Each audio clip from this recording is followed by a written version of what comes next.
Graças a Deus, queridos, nós estamos mais num Tadeu da Alegria, e essa noite vai ser uma noite poderosa. Eu vou te dizer uma coisa, você não vai querer perder esse Tadeu, viu? Eu quero orar nesse momento aí para que você e eu, nós possamos manter a nossa expectativa em Deus, porque essa é a noite onde os líderes se concentram, se reúnem para quê? Para ouvir uma mensagem específica para seu coração, para o nosso coração. Eu convido você, onde você está ali, nós vamos estar orando ao nosso Deus, pedindo a bênção de Deus para que essa noite é uma noite poderosa, essa noite seja uma noite diferenciada, em nome de Jesus. Senhor, meu Pai, eu quero te agradecer nesse momento, muito obrigado, Senhor, por mais esta terça-feira que o Senhor nos concede. Eu peço, Senhor, que o Senhor possa trazer o nosso, Senhor, a nossa atenção seja marcada pelo Senhor nesta noite, e estamos já prontos na expectativa, Senhor, de ouvir o Senhor falar através desta mensagem, Senhor, ao nosso coração, em nome de Jesus, amém e amém. Eu quero lhe dizer uma coisa, ó. Sempre, toda terça-feira é uma noite muito importante para você e para nós, para todos os líderes, supervisores, anfitriões, auxiliares, para todos nós, tá bom?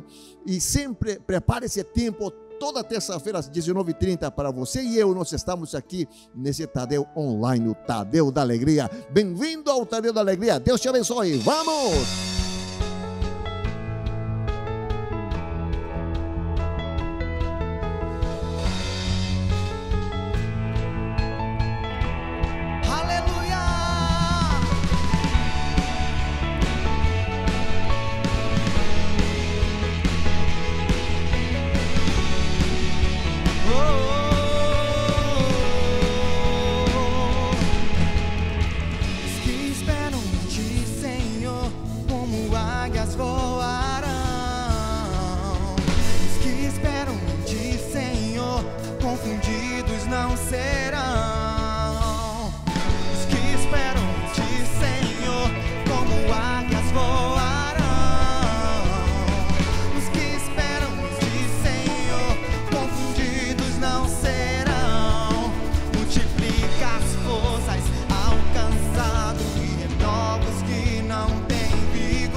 Não tem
paz a todos, boa noite, muito bem-vindos aí ao Tadel da Alegria. Nós queremos repartir uma palavra para o seu coração. Quero que você abra aí sua Bíblia para o livro de Filemon. Filemon, um livro bem curto, uma carta muito pequena de 25 versículos somente. E eu quero dar continuidade, naquilo que os nossos companheiros pastores estão ministrando e dizer a você que domingo, dia 28, nós estamos retornando ao presencial com todas as seguranças, medidas dos distanciamentos que o Ministério da Saúde pede. Vai ser muito legal. Fica na expectativa. Somente os Tadéis e as noites de glórias irão continuar online. Filemon, vamos lá, vamos ganhar tempo aqui. Diz assim: Paulo, prisioneiro de Cristo Jesus, e o irmão Timóteo, ao amado Filemon, que é também o nosso colaborador, a igreja que se reúne em sua casa. Olha, tinha uma igreja na casa de Filemon. E esse Filemon, só para a gente ir assim contextualizando um pouco, eu vou parando aqui, vou lendo e a gente vai meditar um pouco. Vai ser assim hoje o nosso Tadel. Esse Filemon, ele é um senhor de escravos, ele tem muitos escravos ali com ele. O nome Filemon significa aquele que sabe amparar, aquele que sabe abraçar, aquele que sabe consolidar na nossa linguagem. Então, veja que esse que é o amoroso, que sabe abraçar, ele tem uma célula na casa dele. Imagina como que era essa fazenda de escravos participando desta célula, uma alegria só. Agora, continua comigo aqui no texto, ele vai e diz assim: a igreja que está reunida em sua casa, a irmã Áfia, que possivelmente seja esposa, e Arquipo, nosso companheiro de lutas. Que a graça e a paz de Deus, nosso Pai, e do nosso Senhor Jesus Cristo esteja com vocês. Dou graças ao meu Deus, lembrando sempre de você nas minhas orações, porque tenho ouvido falar da fé que você tem no Senhor Jesus Cristo e do seu amor para com todos os santos.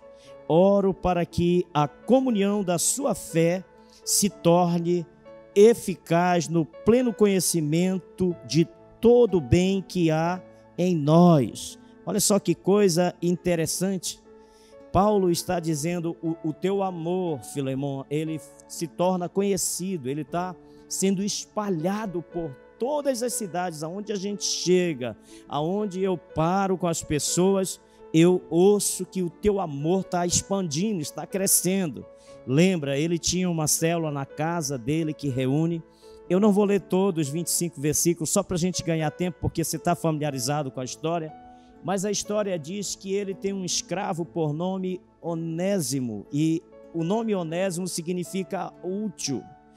E esse Onésimo, que faz parte de uma dessas células na casa do Filemon, ele simplesmente não se sabe a razão, mas ele acaba cometendo um delito, talvez roubou tudo aí do seu patrão, Filemon, e simplesmente fugiu. Mas nessa fuga, ele cai na mesma cadeia que Paulo está preso. Paulo está preso escrevendo esses textos. E é interessante porque eu fico imaginando e pensando e tentando contextualizar a sua liderança de célula, a liderança atual, as células. Quantos problemas, quantas dificuldades a gente tem. Eu já fui líder de célula, eu já fui auxiliar, eu sei que são grandes os desafios. E eu fiquei pensando nessa história de como que estava agora a célula do Filemon depois desse ocorrido. Alguém enganou o líder de célula, alguém roubou o líder de célula, ou seja, o líder que tem um nome, um peso tão grande, o amoroso, aquele que sabe abraçar, o afetuoso, o pai, ele foi prejudicado. E eu digo para você, quando nós nos sentimos prejudicados, não é fácil para nós administrarmos esse sentimento.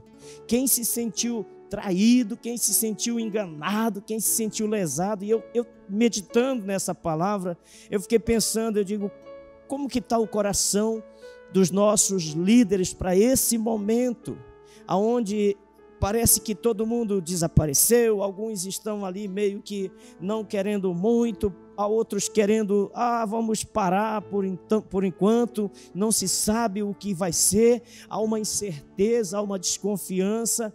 Eu quero te dizer algo aqui, essa palavra é para nós entendermos, célula dá trabalho, célula tem as dificuldades, mas o resumo de tudo é o final que todos querem, aonde Deus vai agir. Pensando nisso, eu começo por essa parte que talvez houve uma grande contenda ali na célula desse Filemon. Talvez os burburinhos, alguém dizendo, você não sabe o que aconteceu, o Onésimo, sabe aquele escravo? Pois é, ele roubou tudo, ele pegou tudo e ele foi embora, e ele deu o bote no seu patrão, ele enganou. E talvez o outro que estava ouvindo dizia, esse cara nunca me enganou, eu sempre desconfiei dele, aquele jeitinho de todo certinho, bonitinho, aí ele nunca me enganou, aquilo era só fachada. Quantas vezes você já não ouviu também situações parecidíssimas, quando alguém caiu, quando alguém não quis mais, quando alguém desistiu?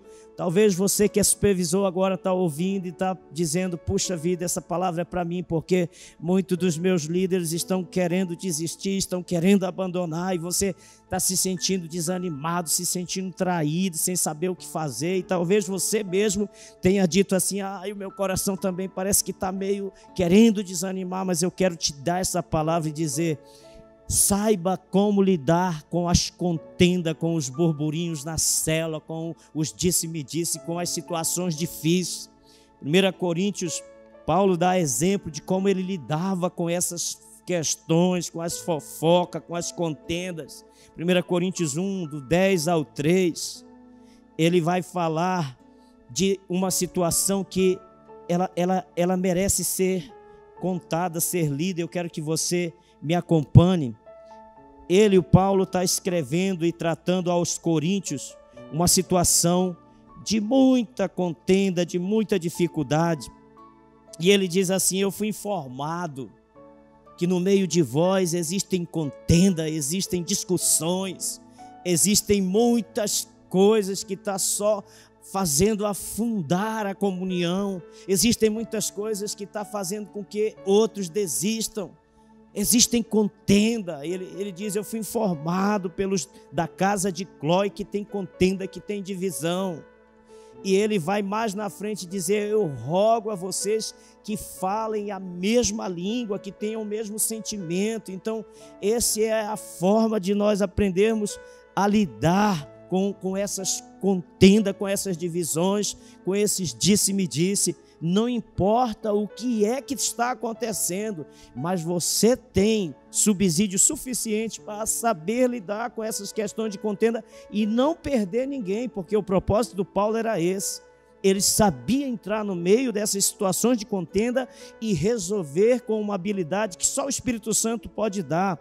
Em 1 Coríntios, olha só, ainda no livro de Coríntios, nas cartas, 2 Coríntios, olha só que coisa interessante, e eu quero que você acompanhe comigo essa leitura. 2 Coríntios 12, do 20 ao 21, nós estamos falando sobre essa questão de como lidar com esses desconfortos que são tão difíceis, as contendas, as fofocas, as falas desnecessárias. 2 Coríntios, ele diz assim, tenho medo de que quando chegar aí eu encontre diferente do que eu gostaria que fosse, e que vocês me achem diferente do que gostaria que eu fosse. Tenho medo também de encontrar brigas, ciúmes, ódio e egoísmo, insultos, falatórios, orgulhos e desordem. Olha só, o que causava mais medo, mais pânico para o Paulo, era essas situações das contendas, eram essas situações que ele tinha temor. E eu sei que muitos líderes que lideram as células, que supervisionam, nossa maior dificuldade é aprender a lidar com essas situações de conflito, de contenda, de falácias, de murmurações, de reclamações. Mas eu acredito, esses textos da carta de Filemon, ele nos prepara. Filemão vai ser confrontado por Paulo.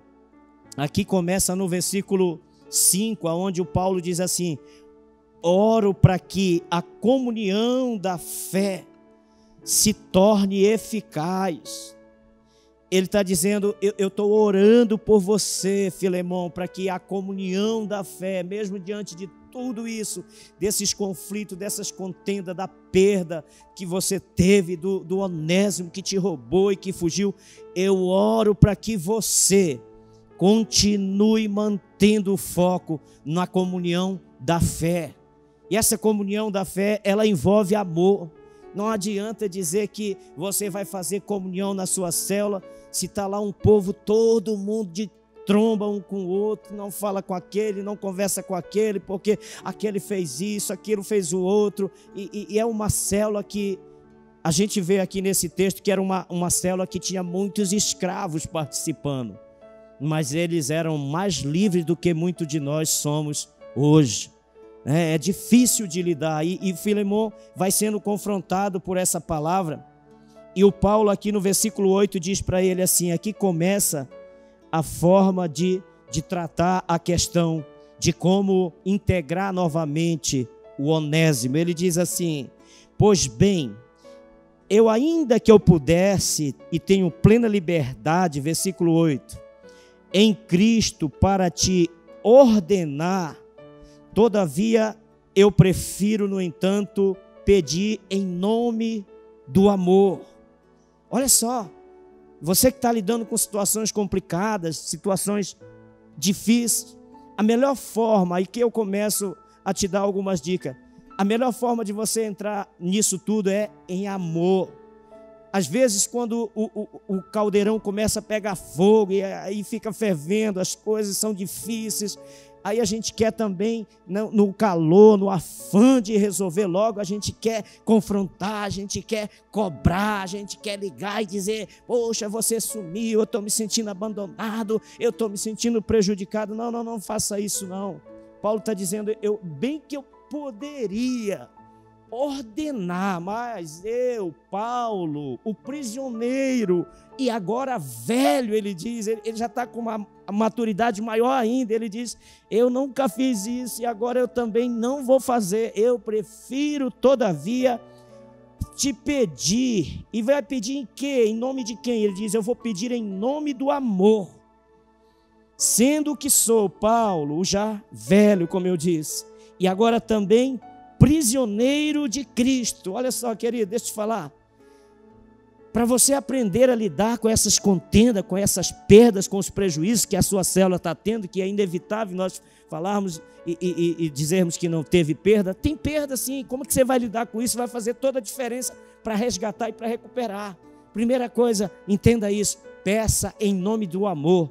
Em nome do amor você pode falar qualquer coisa. A Bíblia diz, falemos, pois, a verdade uns aos outros, pois somos membros uns dos outros. Então, querido, aprenda a confrontar em amor, falar em amor e nunca ordenar. Deus não te colocou para ordenar, Ele te colocou para falar em nome do amor. Uma outra coisa que eu vejo na vida de Paulo para resolver esses conflitos é a seguinte situação. Paulo está preso, e aqui nesse versículo que eu li com você, ele diz, sendo que sou Paulo, o velho, o prisioneiro de quem? Aqui está o segredo. Paulo nunca deu ibope para quem estava detendo a vida dele, para quem estava querendo parar a vida dele. Ele era prisioneiro de um rei aqui. Mas ele não diz, eu sou prisioneiro desse rei. Ele diz, eu Paulo, prisioneiro de Cristo. Ou seja, ele está dizendo, eu não vou dar ibope para as situações difíceis.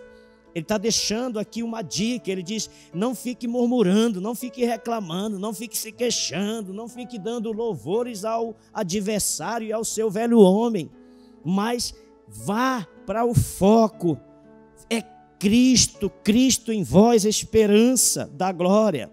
E ele continua, versículo 12, ele diz assim, eu estou te pedindo, versículo 11 ele diz, versículo 10, só para a gente contextualizar legal, ele diz, faço um pedido em favor do meu filho Onésimo. Olha só, o cara saiu de uma cela, fugitivo, ele saiu debaixo da autoridade do seu senhor, Filemon, e agora ele encontra Paulo na cadeia. Parece que eu estou vendo o Onésimo ali, desesperançado, num cantinho escuro. Eu sei que tem pessoas assim, talvez ressabiado, chateado com o líder, com os membros. Puxa, adoeci, ninguém deu uma ligada, o que é que aconteceu? Poxa, é um momento de nós entendermos que esse Onésimo estava lá no cantinho escuro, desesperado, mas eu imagino que Paulo olhou e disse: ei, cara, eu conheço você, eu sei quem você é. E de repente o Onésimo fica assustado, porque como você me conhece aqui dentro? E Paulo diz: você é lá da cela do Filemon. Eu sei, você participava lá, você é lá da fazenda. Sabe, o que eu quero dizer é que Deus, Ele é perito em nos ajudar nas circunstâncias mais difíceis. Só não desista. Paulo está preso, Onésimo está fugindo, Filemon está chateado. Olha só as situações. O líder maior é Paulo, está preso. O líder de cela é Filemon. Ele está aqui cheio de prejuízo, que o cara roubou ele. E Onésimo está lá na cadeia, preso, angustiado, arrependido, mas parece que tudo está perdido. Até o momento de se deparar com um verdadeiro pastor, um verdadeiro apóstolo, que vai juntar de novo ele, vai fundamentar. Ei, eu quero dizer para todos nós que somos líderes, é hora de nós juntarmos os fragmentos das perdas, dos prejuízos e apresentarmos diante de Deus, dizer: Deus, eu não sei por onde começar, o que fazer, mas eu sei que o Senhor é perito em juntar pessoas caídas, juntar pessoas que foram prejudicadas, juntar pessoas que estão com uma turbilhão de sentimentos e não sabem o que fazer. Então me ajuda, porque inclusive eu também estou sentindo isso. Você pode orar para Deus pedindo isso e Ele vai ajudar.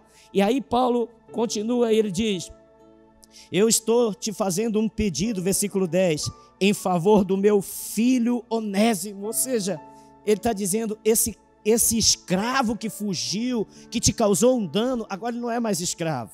Ele não pode ser chamado mais de escravo. Aqui entra a grande revolução.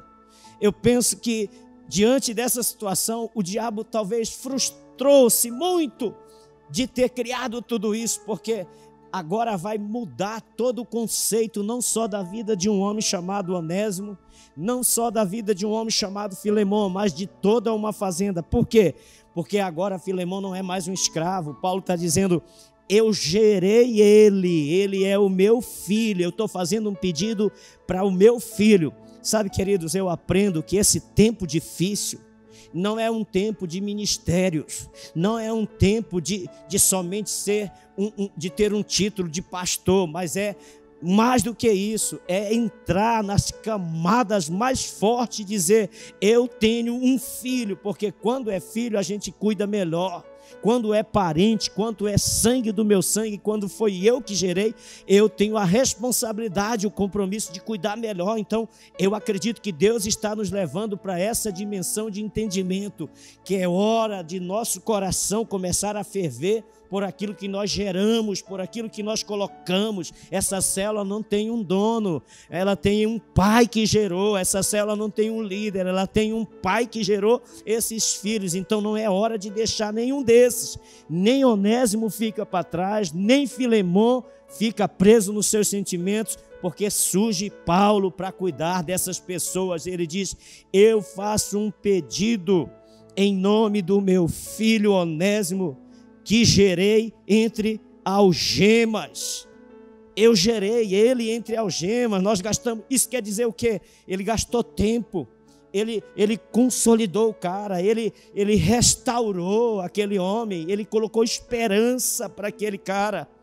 Ele provavelmente teve horas e horas ouvindo, deixando o Onésimo falar, abrir o coração, e ele foi consolidando, até que chega um momento e ele diz: agora você vai fazer o caminho de volta, agora você vai voltar, e eu vou fazer um pedido. E ele diz nesse pedido, nessa carta, ele diz assim: antes ele era inútil para você, atualmente, porém, ele é útil para mim e para você.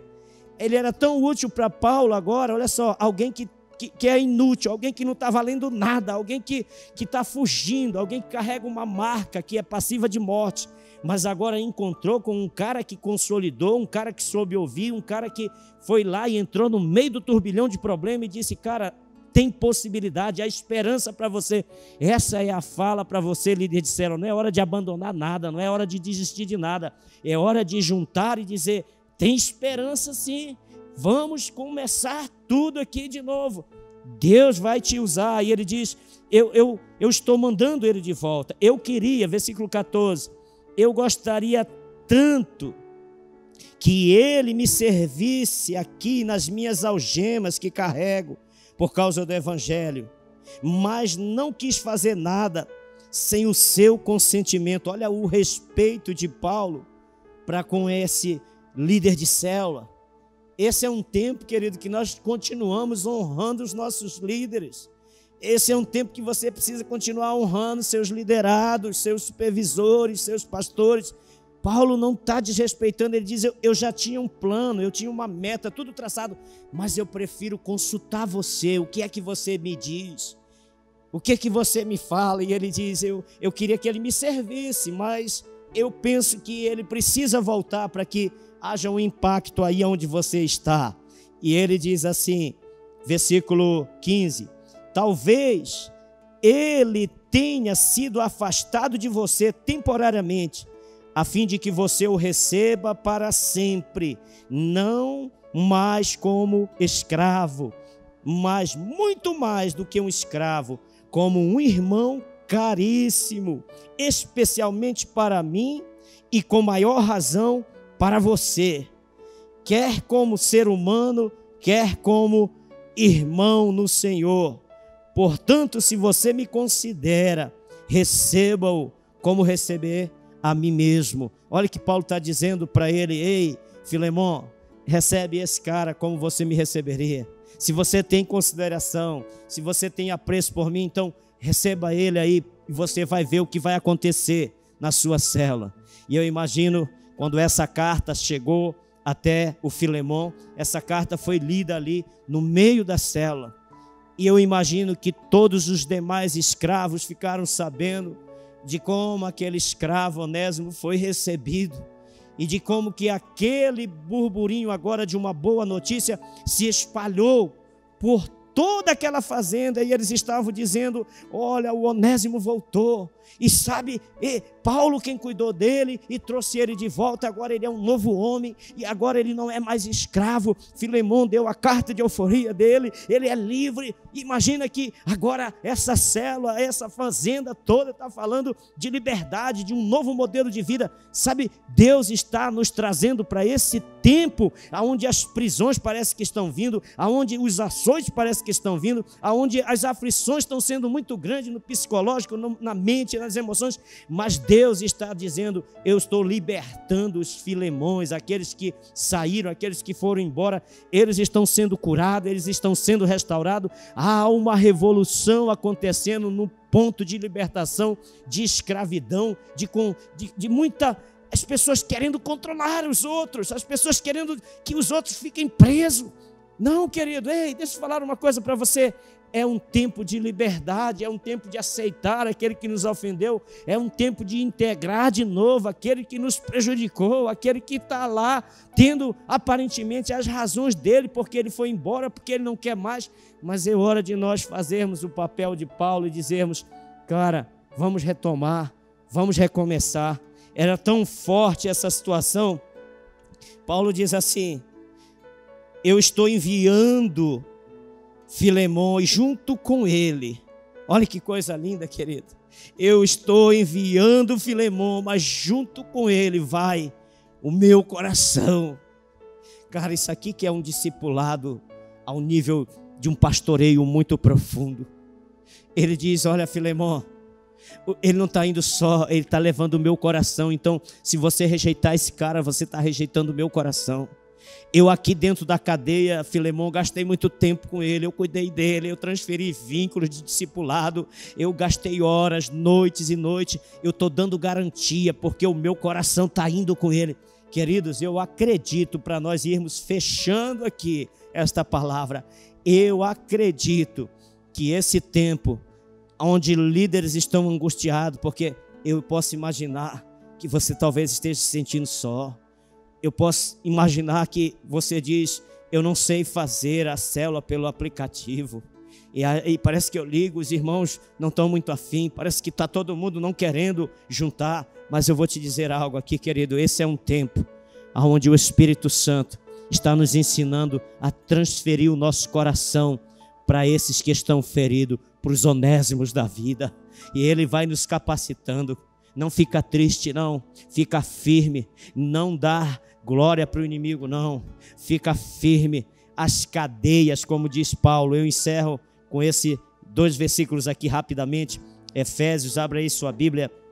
Efésios capítulo 3, versículo 1. Ele diz assim: por esta razão eu, Paulo, prisioneiro de Cristo Jesus, por amor de vocês os gentios, se é que vocês ouviram falar a respeito da dispensação da graça de Deus, a mim confiada em favor de vocês. Olha só, ele está preso, mas ele continua dando esperança. Ele diz, eu sou prisioneiro de Cristo.